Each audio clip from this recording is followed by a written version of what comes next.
Welcome to the Tech Egg. Don't get scrambled. Enjoy the video. In this video, I will explain how to replace a fuel pump in a Dodge Ram 1500. First, prioritize safety by disconnecting your vehicle's negative battery terminal. Next, relieve the fuel system pressure. This is a critical step to prevent fuel spray.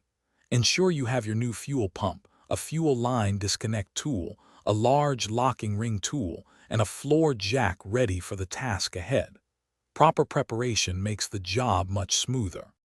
Now let's get to the fuel pump. You'll need to either safely lift your truck using jack stands or carefully lower the fuel tank. If lowering the tank, use a transmission jack or floor jack with a wide support to hold it securely. Once the tank is accessible, disconnect the electrical connector from the top of the fuel pump module. Then, use your fuel line disconnect tool to detach the fuel lines from the module, being mindful of any residual fuel.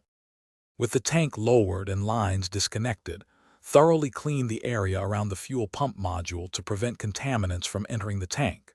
Next, use a large fuel pump locking ring tool to carefully loosen and remove the retaining ring. Gently pull out the old fuel pump assembly, ensuring no debris falls into the tank.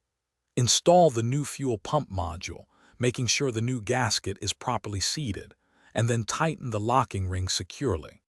Finally, it's time to put everything back together. Reconnect all fuel lines and the electrical connector to the new fuel pump module. Carefully raise the fuel tank back into its original position and secure it with its straps.